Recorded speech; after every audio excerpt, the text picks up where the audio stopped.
అయితే నేను అడిగేది ఏంటంటే ఇప్పుడు కిచెన్ ఉందమ్మా, తర్వాత వాష్రూమ్ ఉంది, అన్నింటినీ పట్టొద్దా? బాత్రూమ్ ఉంది, అట్లాంటివి ఏం పట్టద్దు. నివసించడానికి హాల్ ఉందమ్మా, హాల్ ఉంది, అది నివసించడానికి బెడ్రూమ్ నివసించడానికి డైనింగ్ నివసించడానికి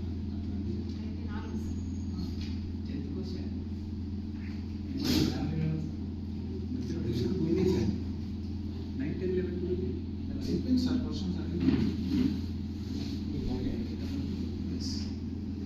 ఐఎమ్ ఆన్ ద వే.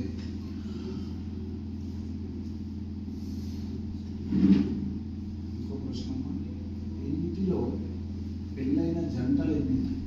పెళ్ళైన జంటలు అంటే నలుగురే అన్నారు వాళ్ళకి ఎవరికైతే పెళ్ళి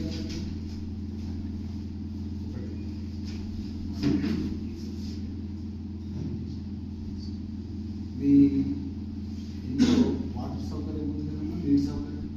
సో ఎక్కడి నుంచి అంటే మీకు ఆప్షన్ చెప్తారో చెప్పరో నేను దీంట్లో చదువుతాను. మీకు ట్యాప్ వాటర్ వస్తుందా అంటే మున్సిపల్ ట్యాప్ వాటర్ వాడిందా?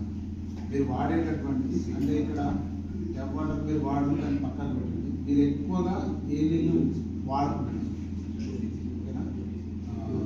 బావి, చేతి పంపు, బోర్వెల్. మీరు ఇక్కడే నివసిస్తున్నారు కాబట్టి ఈ ఆప్షన్స్ ఉన్నాయి. ఇవి మీకు వర్తించకుండా నేను చదువుతాను. అంటే మన చుట్టూ కెనాల్ మారుతుంది కదా, జనరల్ మన ఇంటి పక్కన నది, చెరువు, వాటర్ ఫాల్స్ మనం బయట నుంచి తెప్పిస్తాం. సో అందుకని నేను చదువుతున్నాను, మీకు తెలవాలని. అన్ని ఆప్షన్స్ చదివితే మీకు అర్థం. ఇవి ఇప్పుడు దగ్గర ఉంది కదా కాబట్టి కాదు. ఇప్పుడు మీరు బబుల్స్ వేసుకుంటున్నారమ్మా, ప్యాకేజ్ బాటిల్ వేసుకుంటున్నారు కదా, ఎంత దూరంలో?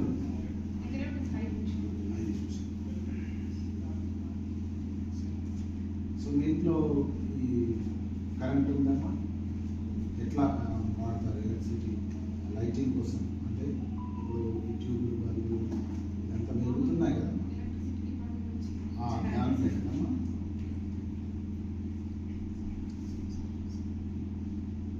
ఈ ప్రశ్న ఒక్కసారి ఇబ్బందికరంగా ఏమి అనుకోవద్దమ్మా, ఈ ప్రశ్న అడగాల్సింది అడుగుతున్నాను. సో మీరు